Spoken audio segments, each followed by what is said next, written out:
Welcome to The Importance of Mummies.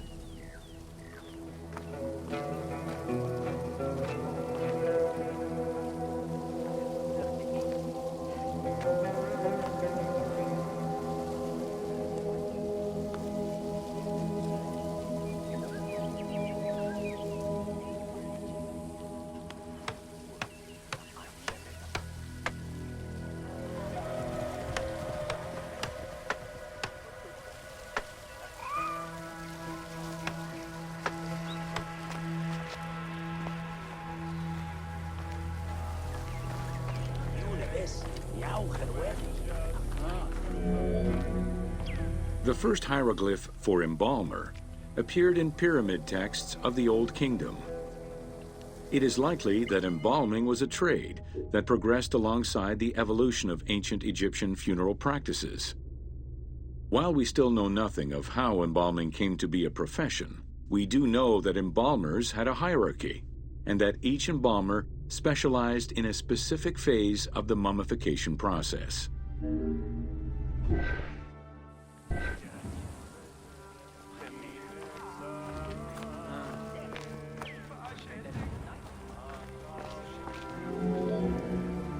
The mummification techniques were jealously guarded by embalmers from generation to generation.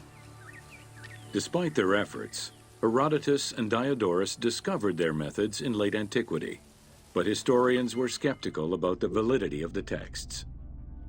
It remained a mystery until two teams of modern medical legal scientists confirmed the process in 1994 and again in 2011.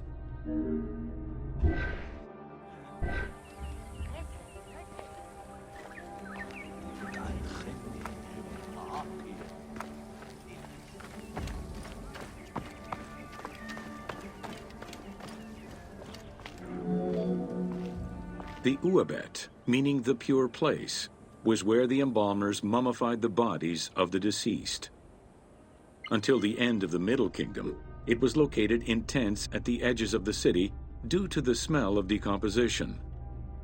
In the New Kingdom, however, the uabet was located within the city limits, though still in open-air spaces. In the same way that the practices and techniques of mummification evolved, so possibly did consideration towards embalmers within ancient Egyptian society.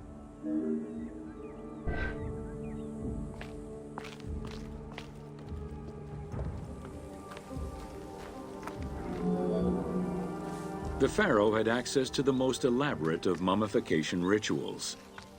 The richer citizens of Egypt also enjoyed complex embalming options, though none of them allowed for the removal of the brain or viscera. After purifying the body, embalmers injected a liquid through the rectum, sealed it, and allowed the mixture to settle. They then plunged the body into natron for up to 40 days. Once the body was dried, the seal was removed, and the entrails flowed out with the injected liquid, leaving the skin and bones of the deceased to be wrapped in linen and returned to the family for burial.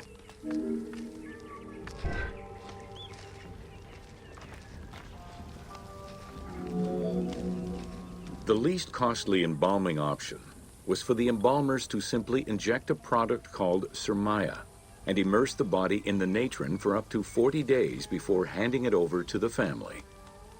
For all those who could not afford any embalming process, desert burials offered a pauper's alternative to preserve the bodies of the dead.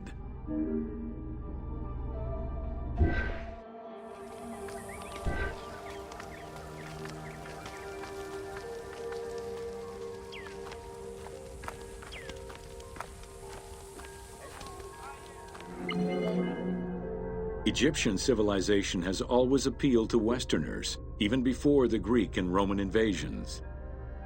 As early as the Middle Ages, mummies discovered by travelers were often sent back to Europe.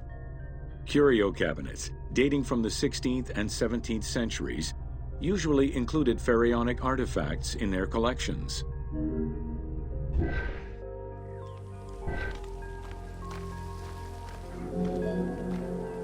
The Egyptomania phenomenon was heralded by Napoleon Bonaparte's Egyptian campaign, which lasted from 1798 to 1802. The following years were marked by a resurgence of interest from rich enthusiasts and scholars who exposed Egypt to the general populace.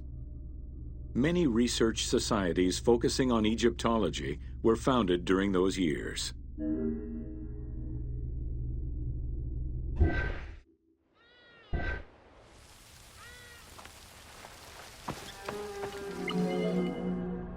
By 1868, mass tourism began in Egypt under the aegis of the Cook Agency.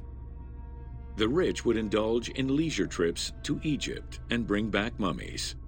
Upon their return, they would organize evenings that consisted of unpacking mummies and removing strips of linen and amulets layer by layer. These were considered the shining cultural events of the season.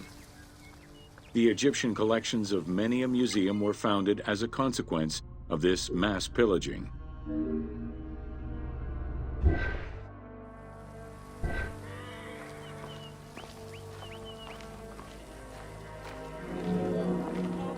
Thanks to those dubious parties, the fantasy of a mummy coming back to life, seeking revenge on its defilers, was born. The mummy malediction myth has remained steady in popular culture ever since, particularly in written media and cinema.